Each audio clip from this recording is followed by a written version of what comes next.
Shalom semuanya. Shalomnya kok hilang suaranya? Shalom. Puji Tuhan. Pagi ini kita akan membuka hati dan bersama mendengar kebenaran firman. Judul yang agak unik ya. Tuhan taruh dalam hati saya, yaitu deadline kedatangan Yesus itu tergantung kita. Ya. Coba bilang dulu ke sebelah kanan kiri saudara, kedatangan Yesus tergantung kita. Tergantung siapa? Tergantung saya, bilang. Tergantung saya, ya, tergantung kita.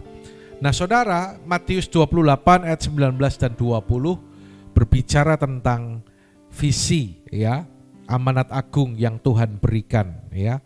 Karena itu pergilah, jadikanlah semua bangsa muridku dan baptislah mereka dalam nama Bapa, Anak dan Roh Kudus, dan ajarlah mereka melakukan segala sesuatu yang telah kuperintahkan kepada kamu, dan ketahuilah aku menyertai kamu sampai kepada akhir zaman. Katakan amin.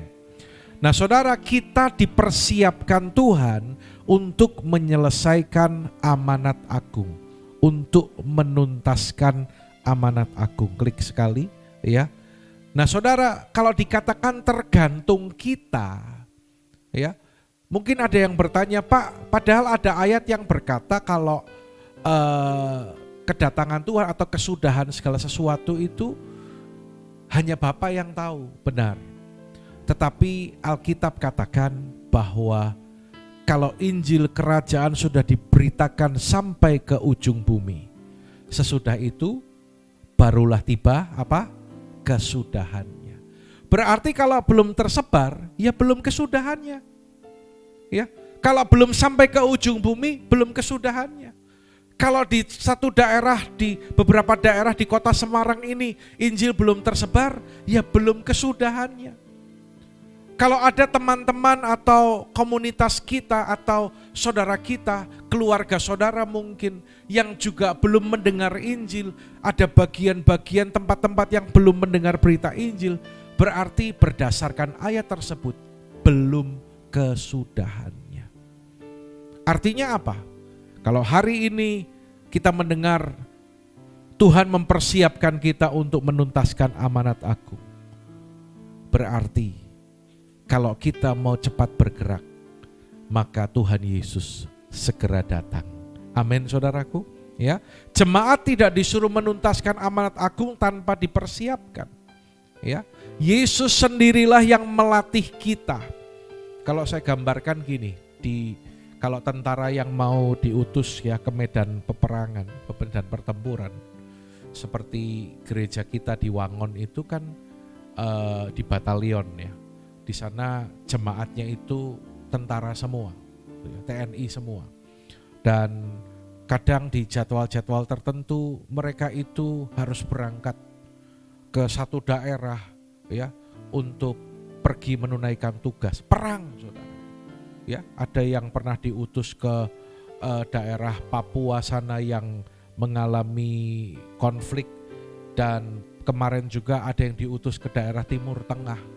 Saudara, kalau tentara mau maju perang itu memang dari awal mereka sudah berlatih setiap hari, tetapi minimal 3 bulan sebelum berangkat mereka itu di training habis-habisan, baik secara fisik, bagaimana mereka menggunakan senjata, juga secara mental. Kalau mau perang saja dipersiapkan, masa ketika kita mau menuntaskan amanat agung, kalau Tuhan utus kita, masa kita enggak dipersiapkan? Amin saudaraku.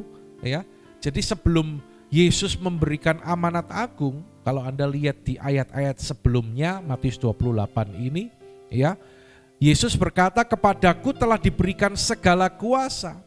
Jadi sebelum diutus, Yesus kasih kuasa kepada kita.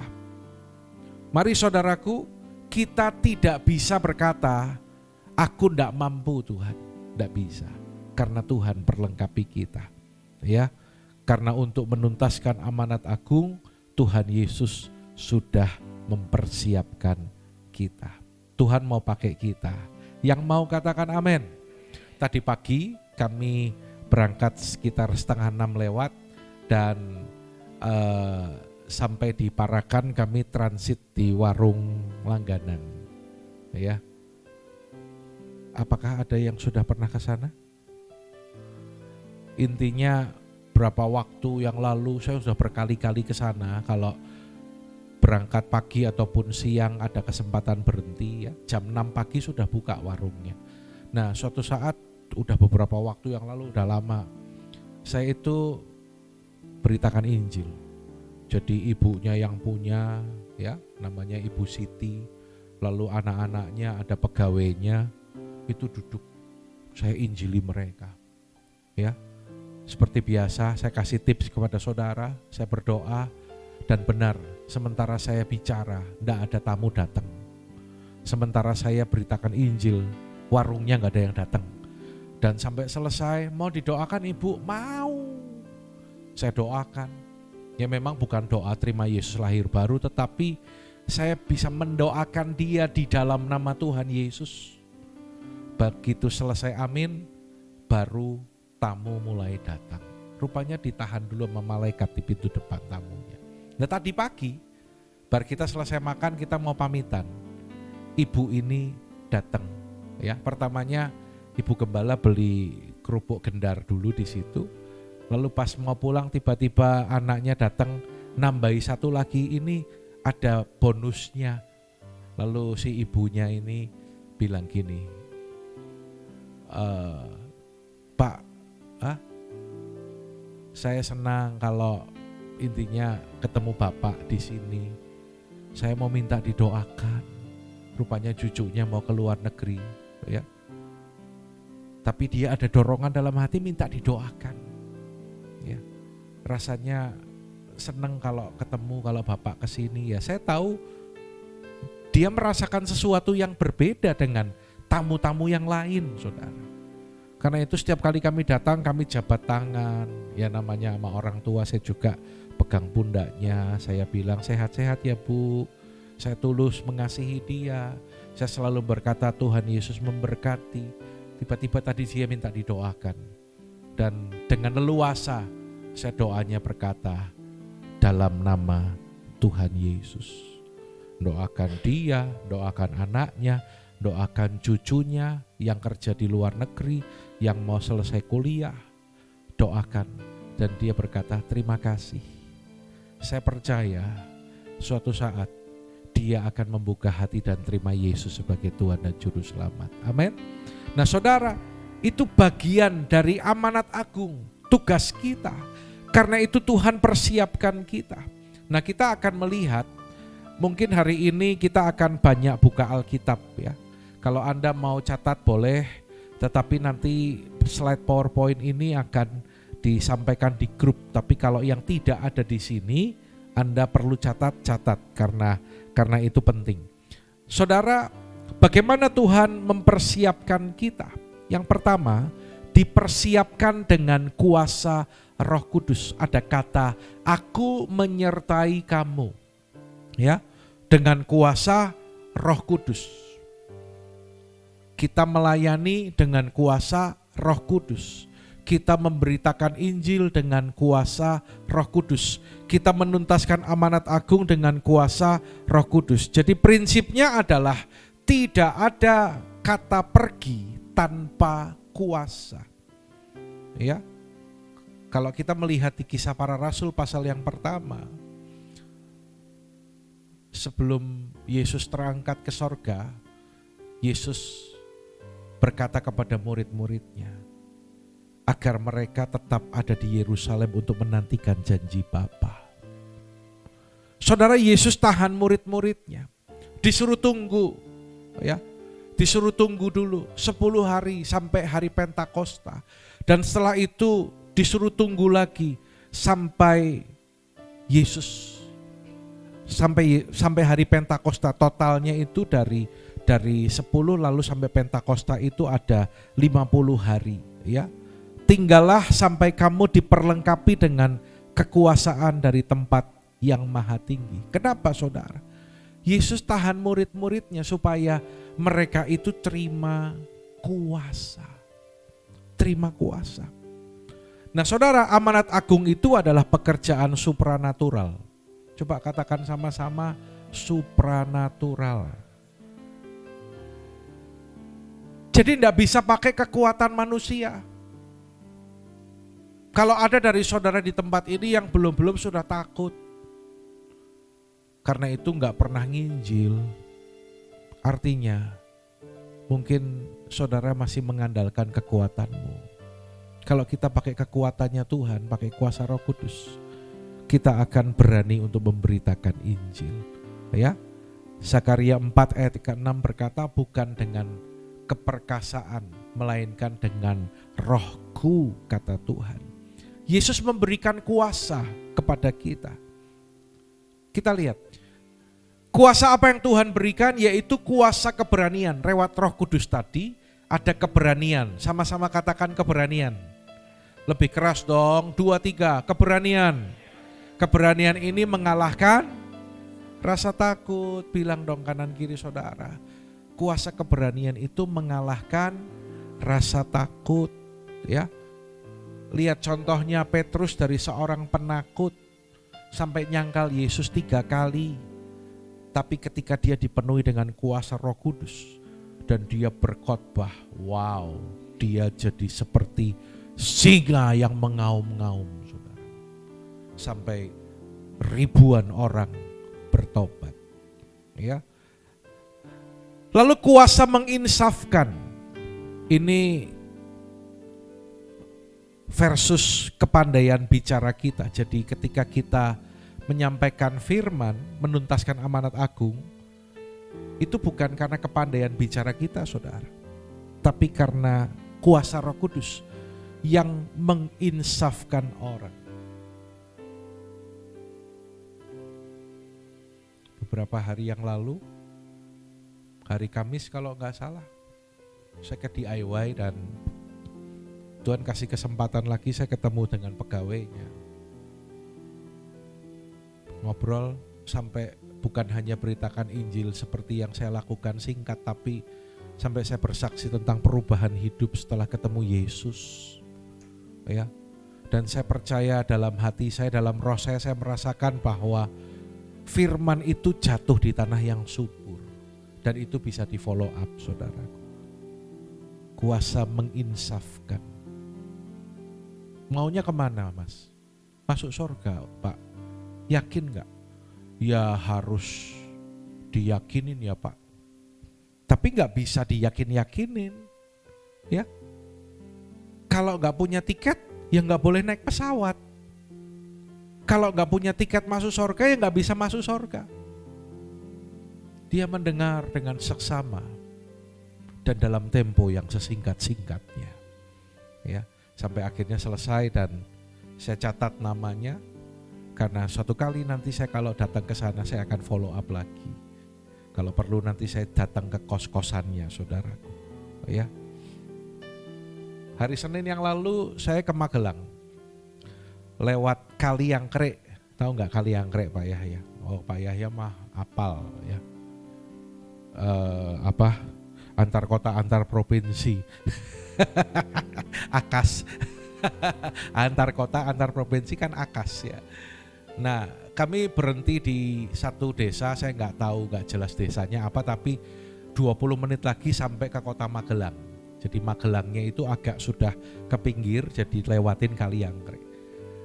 Datang ke Indomaret biasa saya senyum nyapa ke kasirnya dan pas saya permisi ke WC, salah satu masnya ini, Pak kayaknya saya pernah ketemu Bapak loh. Saya kok paham ya, hafal sama Bapak. Oh ya, saya dari Temanggung Pak. Oh itu ya, yang di depan pom bensin ya, depan rumah makan. Iya Pak betul.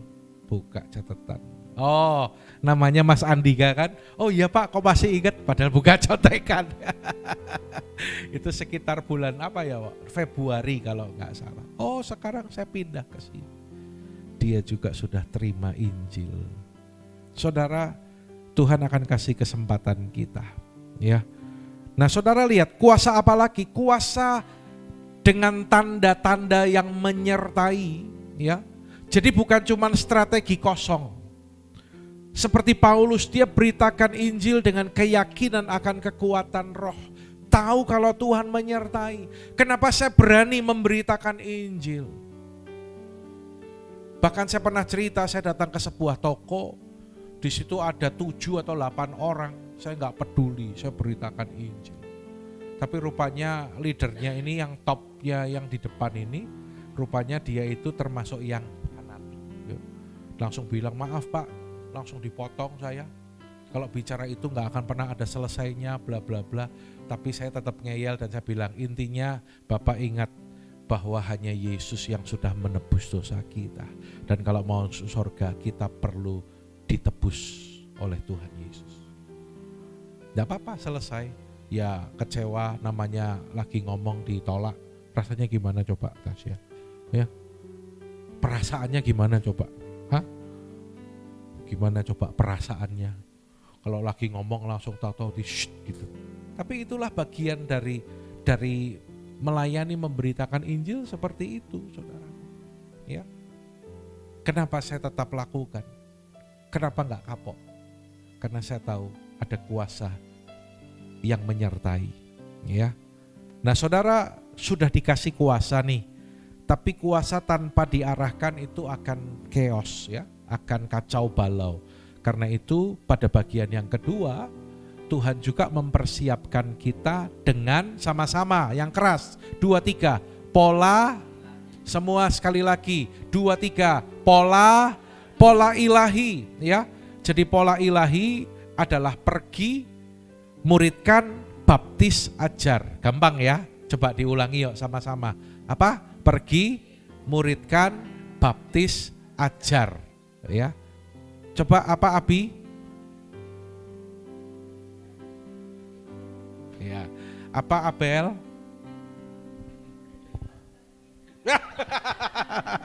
Kelihatan di sini ya.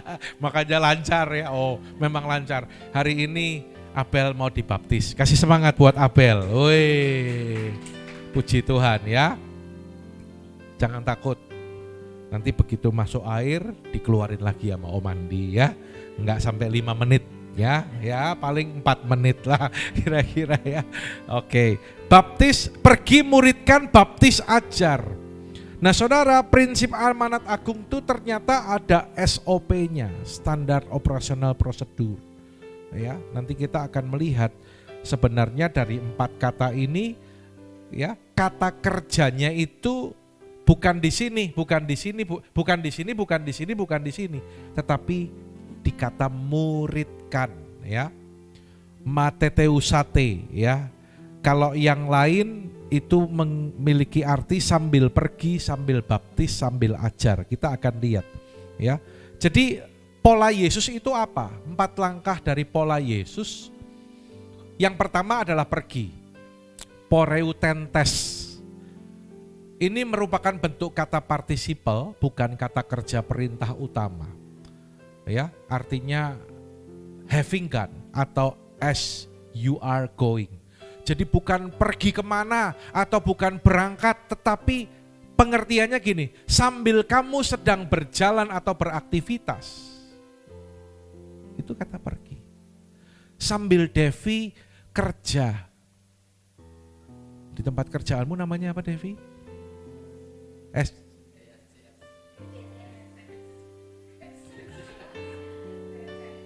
Rungune GSJS. Ya memang sekarang banyak sih gereja ya. Ada gereja 1 jam, ada gereja setengah jam, ada gereja 15 menit, ya, ada gereja mawar berduri, wes sopo lah pokoknya ya, mawar merah, mawar hitam, apa jadi namanya DCS. Sementara sambil Devi sedang bekerja di DCS. Nangkep ya. Sambil Rina kerja, namanya apa tempat kerjamu? Imperium. Sambil Kak Ririn PKK. Nggak ada PKK di Geraha Patma. Waduh. Ya sambil apa? Sambil apa? Sambil nge-gym, wah sekarang aktivitasnya cuma nge-gym, masak, nonton TV, berdoa, nge-gym, masak, nonton TV, berdoa, nunggu papi pulang. Kalau dulu kan jemput Tasya, sekarang Tasya udah gede ya maksudnya ya. Ya. Sambil Triksi, betul Triksi ya, saya nggak salah ya, kerja di, ya ngerti ya. Sambil Ci Ivon ngeracik bumbu martabak, ketemu sama karyawannya. Itu artinya pergi itu kayak gitu. Yuk baca yuk yang saya kasih highlight biru. Semua yang keras ya, 2, 3. Jadi terjemahan yang lebih tepat secara teologi, karena itu sambil kamu menjalani hidupmu sehari-hari, jadikanlah semua bangsa muridku. Bisa? Kok menang wae? Bisa? Susah apa gampang? Sambil Tasya kuliah, jadikan semua bangsa muridku. Bagaimana jawabmu? Kok ini kayak lagi janji nikah? Ya, terus selanjutnya next. Nah ini kesalahan sebelum kedua ya. Kesalahan tentang pergi. Pergi itu harus keluar kota, luar pulau, luar negeri ya. Memang saya juga waktu lalu kadang-kadang pelayanan misi gitu ya. Dan kemarin juga pelayanan juga sampai keluar pulau ke Kupang ya. Dan siap-siap tahun depan ke sana lagi ya, berangkat lagi ke sana. Jadi pergi itu enggak harus keluar kota, tetapi mulailah dari Yerusalem. Rumah dulu ya, dari lingkungan terkecil kita. Lalu pergi itu harus cuti, bikin acara besar. Oh, enggak. Buktinya wanita Samaria ketika dia bertemu dengan Yesus, dia ke kotanya bawa kesaksian dan hasilnya satu kota datang. Lihat tadi yang tadi saya saksikan itu tanda-tanda tuh. Saya kok seneng kalau ketemu Bapak, kalau Bapak kesini. Kan beda dong. Aku kok sebel ya naik ketemu orang itu gitu. Tapi ini bilangnya saya tuh seneng kalau Bapak kesini. Berarti ada sesuatu yang dia rasakan. Ya saya percaya itu kasih Tuhan. Amin saudaraku. Ya, itu akan bawa dampak. Jadi pergi juga bukan nunggu panggilan khusus. Kan aku bukan pendeta. Aku bukan hamba Tuhan, ya. Ingat panggilan khusus sudah diberi dalam Matius 28 ayat 19 dan 20. Lalu pola yang kedua apa? Adalah muridkan, ya. Mateteusate, ya. Pasti ingat. Amin, Devi? Ada satenya soalnya, ya. Jadi apa Devi bahasanya? Ya, mateteusate ya. Dari matetes, murid itu kan matetes ya. Tapi di sini diartikannya bukan seperti murid SD yang cuma duduk dengerin. Kita lihat di konteks Yahudi ya, abad pertama artinya murid itu, matetes itu orang yang nempel 24 jam sama gurunya, sama rabinya. Jadi rabinya kemana dia ngikut ya. Rabinya pergi makan, dia ikut. Rabinya lagi ngelakukan apa, dia ikut.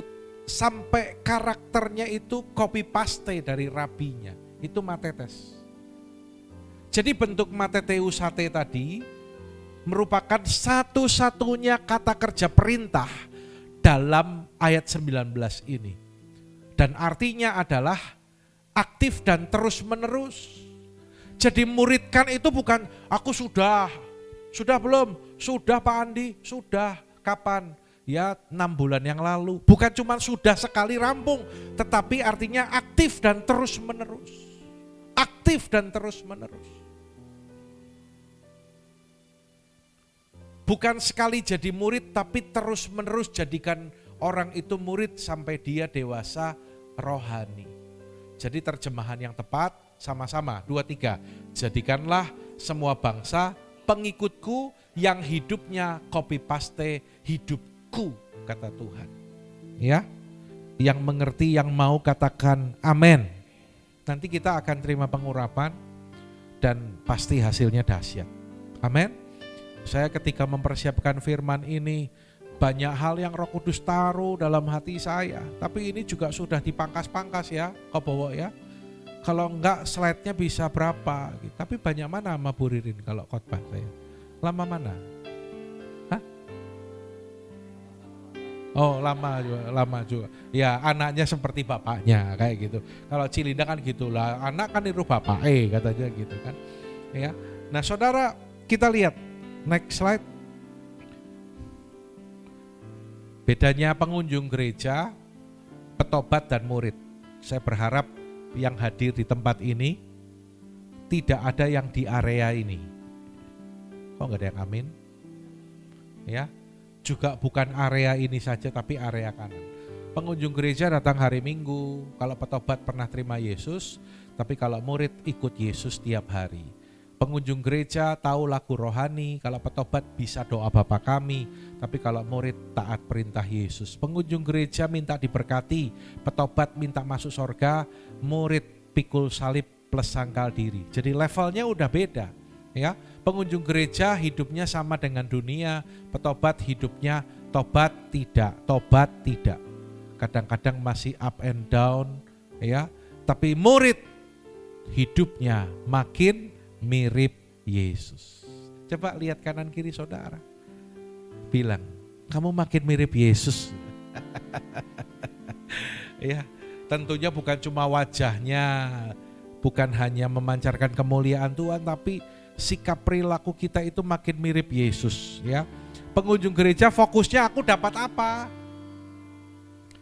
Jadi ada ke gereja fokusnya bukan firman, bukan bertumbuh, tapi paling aktif. Gak pernah bolong. Kalau di gereja pas ada makan-makan, dia pasti ada di sana. Tapi kalau pas lagi gak ada acara makan, dia bisa bolos. Ada gak? Ada. Di planet bumi ini ada, saudaraku ya. Kalau petobat fokusnya aku selamat apa tidak. Tapi kalau murid fokusnya apa? Yesus mau apa? Next slide. Ya. Ciri murid sejati menurut Yesus. Coba mulai dari Tasya, lalu Abi, Cirina, Triksi, baca satu poin. Saya ngirit suara, masih banyak. Tasya.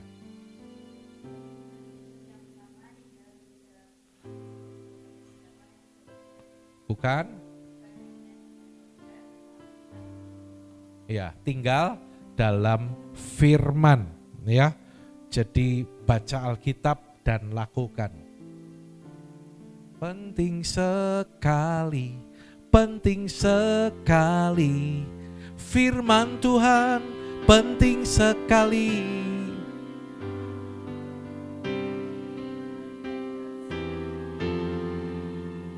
Itu sangat penting sekali. Lakukan.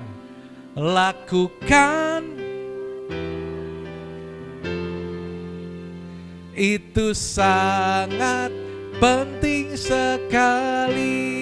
Yang kedua.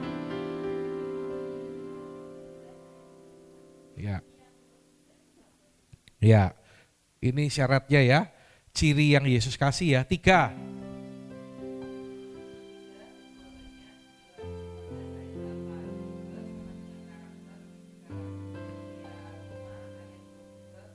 Plus. Iya, colek kanan kiri. Sudah punya anak cucu rohani belum? Ya. Triksi.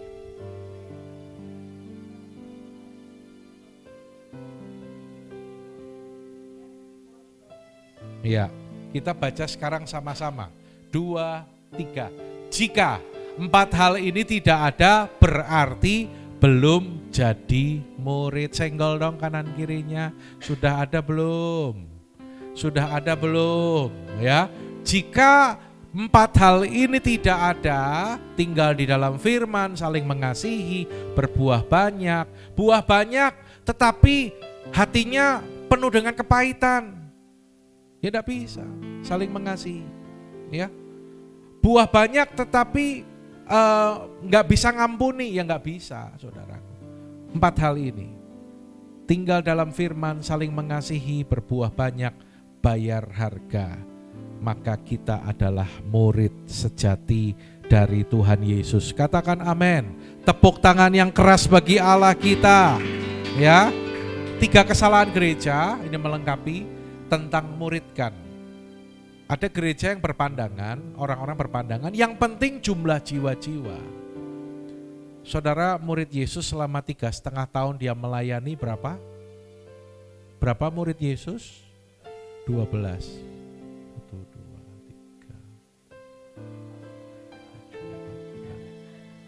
3. Kan ada yang gak datang.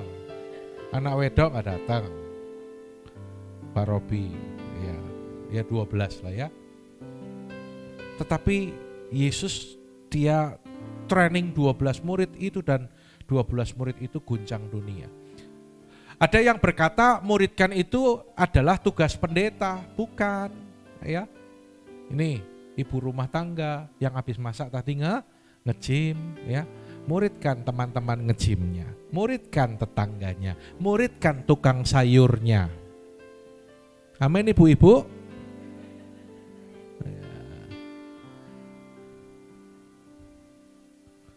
Bos muridkan karyawan. Amin Pak Bos. Mahasiswa di Mahane, kata Tasya, mahasiswa muridkan teman mahasiswanya. Amin. Abel, Abi yang masih sekolah, muridkan teman-temanmu. Doain dulu, minimal doain dulu. Gimana Om caranya Om? Doa dulu. Lah karena itu dikasih firman akan menuntun kita, ya. Ada orang berpandangan juga muridkan itu harus pintar, harus menguasai dulu. Kan aku enggak bisa kayak Om Andi, ya. Bukan masalah kepandaian kita. Petrus, lihat Petrus itu nelayan. Dia orang biasa yang tidak terpelajar. Ada di Kisah Rasul 4 ayat 13. Tetapi karena Petrus nempel sama Yesus. Ya. Kalau mau pintar atau cerdas, saya pernah khotbah, ingat enggak? Ukuran bodoh pintar menurut Alkitab itu bukan degree, bukan ilmu pengetahuan, tapi mengerti dan melakukan kehendak Tuhan. Karena itu jangan kamu bodoh, firman Tuhan katakan.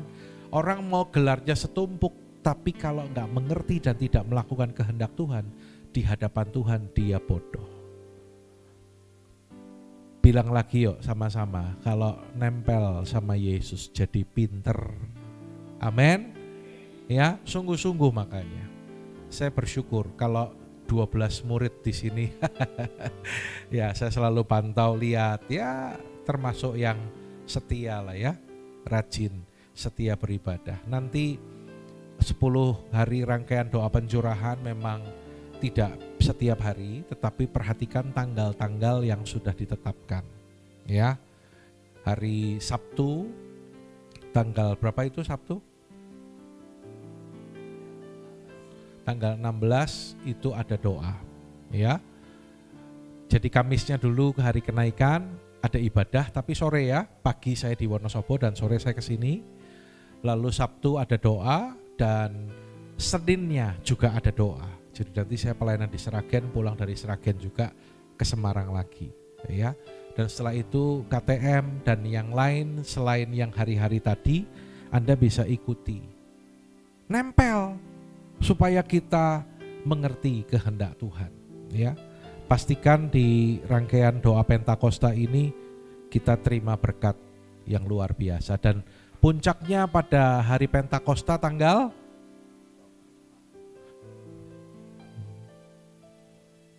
ini nggak meyakinkan, udah jawab tapi 24 itu juga ada ibadah Pentakosta, ya. Tapi sore ya, pagi saya di Wonosobo dan sorenya di sini. Oke, sekali lagi klik. Ayo semua baca ayo. Oke, semua kelihatan ya, Pak Yahya kelihatan? Saya geser makanya. 2, 3. Tuhan tidak memintamu cari 1.000 orang. Tuhan memintamu jaga 1 orang sampai dia jadi seperti Yesus. Kalau 1 orang itu jadi, dia akan cari 1 lagi. Itulah amanat agung. Yang mudeng katakan yes. Ya. Jadi bukan Devi bikin KKR di kampung misalnya gitu kan. Ya boleh sih kalau mau buat ya nggak apa-apa, nanti didukung Bu Ririn WL. Ya. Tapi artinya amanat agung itu apa? Jagai 1 orang. Anak-anak rohani yang sekarang membantu pelayanan saya, itu ada yang saya bina dari awal pertobatannya. Dijagain ya sampai jadi, dan setelah itu dia akan cari 1 orang lagi. Kalau Anda tahu yang namanya Kofuwe itu dulu tuh nakal. Jangan ngomong-ngomong ya, mumpung orangnya nggak ada ini gitu kan. Dijagain, ya dulu masih suka gini. Ya kalau kunjungan ke rumahnya, ke tokonya, kepergok dia lagi gini, tapi pura-puranya lagi nggak ngerokok, diumpetin ke belakang tuh. Asapnya dari belakang, tapi kan naik kebul gitu. Dijagain, ditegor, dinasehati. Sampai jadi, ketika dia jadi gembala kul, dia juga menghasilkan murid-murid yang baru. Ya, Ci Ivon sama suaminya ini dulu juga kulnya Koawe, dimuridkan, dan setelah mereka siap, mereka sekarang jadi gembala kul. Ya, apalagi sudah mimpin doa ya di krematorium ya, puji Tuhan ya, nanti akan mimpin doa di tempat-tempat yang lain. Jangan lupa kalau di rumah duka kasih jadwal doa. Oke, next. Pola yang ketiga adalah baptis. Nah ini nanti siang Abel dibaptis. Baptizontes, kata dasarnya baptizo, artinya apa? Mencelupkan, menenggelamkan, mewarnai kain. Loh ini yang mau dibaptis pas keluar nih ke WC ya. Ini udah dikasih pengarahan belum ini? Hah? Ini pas ya? Ya tunggu dulu lah 5 detik mungkin mana dia. Jadi udah jelas dari kata baptizonya sendiri. Ini buat pemahaman kita ya. Artinya mencelupkan, menenggelamkan, mewarnai kain, bukan dipercik. Contoh kain putih dicelup ke pewarna biru, keluarnya apa? Berubah total dan tidak bisa balik putih lagi. Bentuk baptizontes ini participle ya. Jadi sambil membaptis, artinya baca sama-sama 2, 3. Proses bukan acara 1 kali selesai, setelah baptis hidupnya harus menunjukkan warna yang baru. Jadi kita ngerti hal ini. Kalau Anda dengar lagi tentang baptis percik dan lain-lain, Anda sudah ngerti dasar firman, dasar katanya sendiri dari kata baptizo. Tapi kita ya nggak perlu frontal ya. Kalau ketemu teman ada yang pahamnya seperti itu, sesat kamu, dosa kamu, nggak boleh gitu ya. Kita hanya bicarakan dengan cara yang baik. Ini loh kebenarannya, arti katanya seperti ini, kata dasarnya ini seperti ini. Oke, next. Makna baptis. Nanti kalau belum balik sampai baptis selesai, nanti maminya yang punya tugas ngajari ini ya.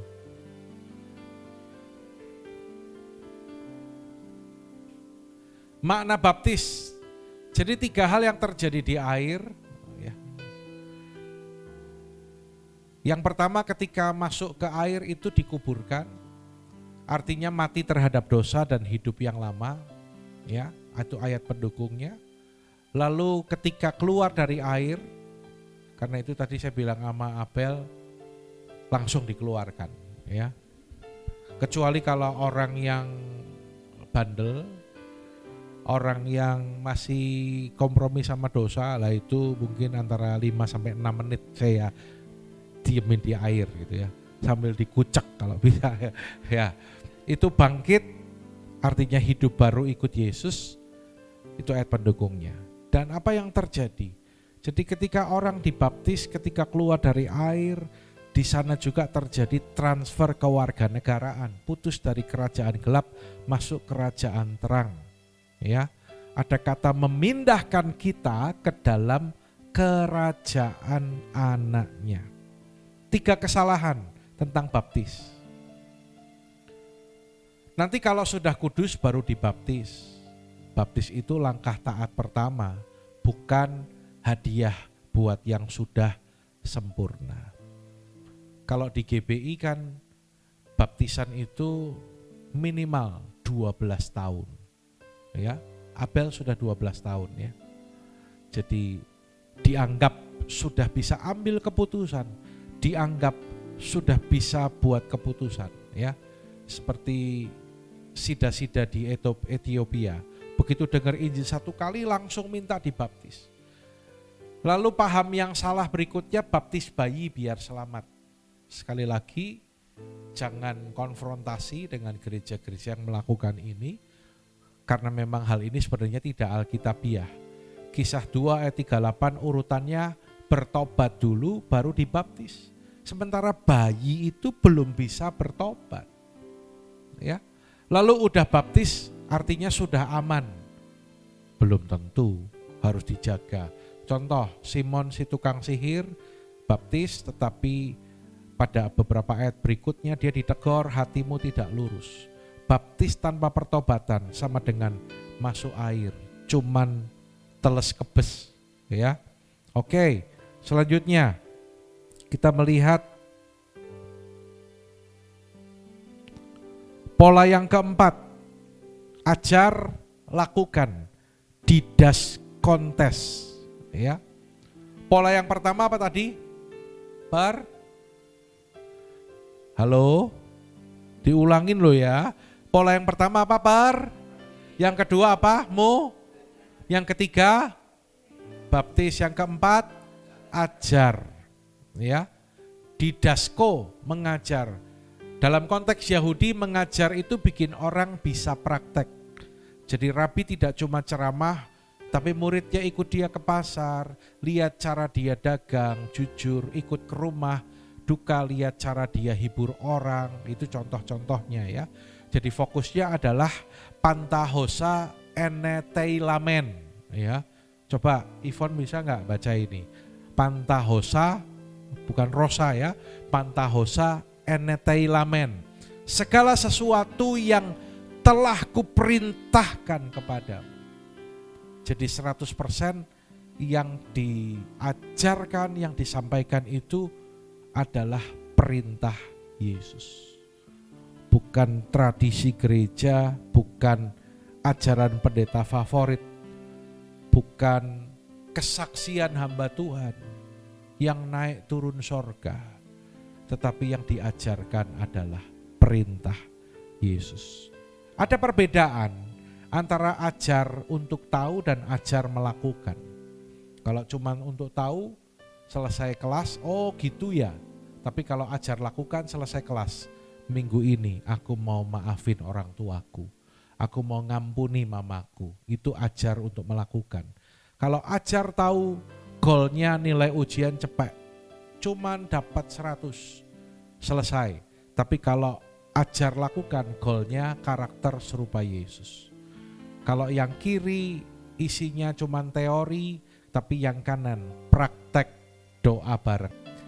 Lalu hasilnya kalau yang kiri jemaat pinter. Pinter apa? Pinter debat. Tapi kalau yang kanan hasilnya jemaat pinter mengasihi. Bahayanya yang kiri turuti ajarannya, tapi jangan teladani perbuatannya.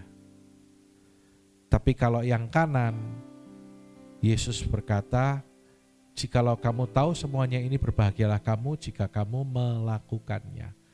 Jadi kuncinya apa? Kuncinya dalam Yakobus 1 ayat 22, jadi pelaku firman, bukan hanya pendengar.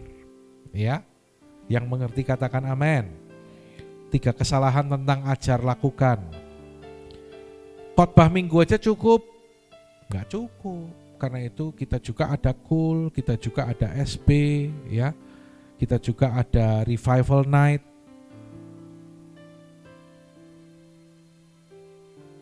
Mimbar itu kasih inspirasi, di KUL kasih aplikasi, pertemanan, kasih kita tanggung jawab. Paham yang kedua, ajar doktrin saja, etika nanti, tidak bisa. Ya, doktrin yang tidak mengubah kehidupan, kelakuan, itu adalah doktrin yang mati. Takut nuntut, nanti jemaat kabur. Anda lihat, saya pernah bahas ayat ini, bagaimana Yesus ketika berkata keras, banyak murid-murid yang mundur. Tetapi Yesus gak turunin standar. Ya, murid sejati tidak kabur karena dituntut taat, dia kabur kalau tidak dituntut. Ya, saya kemarin sampaikan ketika ngajar ini di Wonosobo, saya bilang, saya gak pernah takut ketika menyampaikan firman. Mungkin firman itu keras penegur. Ya, kalau ada orang berkata, aku mau pindah gereja karena memang ada ajaran yang keliru atau sikap yang salah, maka saya harus evaluasi. Tapi kalau ada orang yang memang gak mau dimuridkan, gak mau diajar, berkata mau keluar, tak bantu bukain pintunya.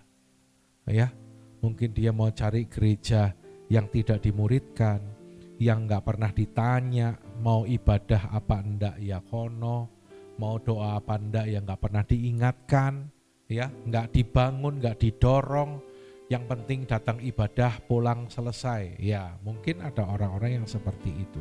Oke, slide selanjutnya, statement ini, nah ini tadi ya, statement yang disampaikan sama hostnya tadi. Baca yuk. Surga tidak bertanya berapa ayat yang kita hafal. Surga bertanya berapa ayat yang kita lakukan. Yang ketiga, yang terakhir. Kalau ada waktu kita balik lagi ke poin baptisan tadi ya. Yang ketiga, jadi dipersiapkan dengan kuasa Roh Kudus, lalu dipersiapkan yang kedua dengan apa? Pola Yesus. Yang ketiga dengan karakter Kristus. Ya, kuasa Roh Kudus, polanya Yesus. Tadi pergi, muridkan, baptis, ajar. Lalu yang ketiga dengan karakter. Ajar mereka melakukan segala sesuatu yang telah kuperintahkan. Jadi prinsipnya tidak bisa muridkan kalau belum jadi murid. Coba bilang kanan kiri, gak bisa muridkan kalau belum jadi murid. Ya, jadi urutannya jelas dari Esra 7 ayat 10 ini. Ya, ada 3 kata penting di sana, teliti, lakukan, ajar. Coba diulangi yuk. Urutannya apa? 1, 2, 3, teliti, lakukan, ajar. Enggak boleh dibalik-balik ya. Ada orang sukanya pingin instan, pingin ngajar, pingin langsung jadi pemimpin, lompat langsung poin yang ketiga. Enggak bisa, ya, enggak bisa. Karena itu untuk orang-orang yang demikian Yesus tegur ya di Matius 7 ayat yang kelima. Keluarkan dulu balok dari matamu sehingga kau bisa melihat selumbar di mata saudaramu. Enggak lakukan tapi ngajari orang ya. Oke, karakter Kristus 4 hal di sini. Karakter Kristus yang pertama adalah baca sama-sama 2, 3. Kudus, hidup jadi surat terbuka. Bilang kanan kiri yuk, kudus, hidup jadi surat terbuka. Yang kedua apa? Jadi hamba, ada kerendahan hati, bukan reputasi. Ya. Lalu yang ketiga, kasih, bukan ambisi. Amanat agung tanpa kasih sama dengan penjajahan rohani. Jika tidak mempunyai kasih, Alkitab katakan seperti gong yang berkumandang dan canang yang bergemerincing. Yang keempat adalah tekun, ya, finish sampai garis akhir. Siapa yang mau sampai garis akhir, lambaikan tangan. Tepuk tangan bagi Tuhan kita. Ya, jadi amanat agung itu seperti halnya lari maraton, bukan lari cepat atau sprint. Ya, juga ada ayat nasihat firman yang berkata jangan jemu-jemu karena kita akan menuai. Nah, saya akan tutup dengan beberapa hal di sini. Oke, sebelum closing statement, lihat kesaksian hidup kita itu seperti 1000 khotbah. Tasya sudah khotbah. Ini sudah waktunya ini sepertinya. Sharing firman di morning call. Pasti keren lah. Wong nilainya aja bagus ya maksudnya ya. Tapi seberapa kali pun khotbah, statement ini berkata kesaksian hidup kita itu seperti hanya 1000 khotbah. Sudah berapa kali khotbah, Pak Yahya? Banyak. Dahsyat ya. Kesaksian hidupmu seperti 1000 khotbah. Khotbah mimbar 45 menit selesai. Ini udah 49 menit 41 detik 78 second. Tapi kalau kesaksian hidup 24 jam, sehari 7 hari seminggu, 4 minggu sebulan dan seterusnya. Khotbah mimbar didengar kuping, tapi kesaksian hidup dilihat mata, dirasa hati. Khotbah mimbar bisa ngantuk, tapi kesaksian hidup tidak bisa dihindari. Yang kiri bicara tentang kasih, yang kanan menyatakan kasih. Ya. Bicara tentang kejujuran, tapi yang kanan itu hidup jujur.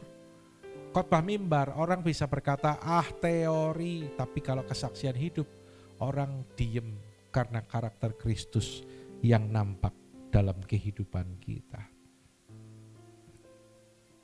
Dan penutup, seperti tema hari ini, bahwa deadline kedatangan Yesus itu tergantung kita. Bilang tergantung kita.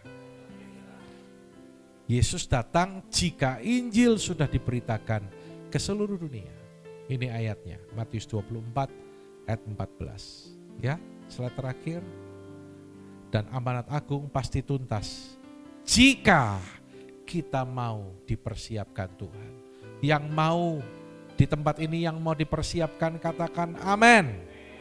Dipersiapkan dengan 1, 2, 3, kuasa Roh Kudus berani pergi. Yang kedua, pola ilahi artinya Yang ketiga, karakter Kristus Injil bisa dipercaya karena orang lihat kesaksian hidup kita. Sekarang saya mau tanya kepada Anda semua, apakah Anda siap?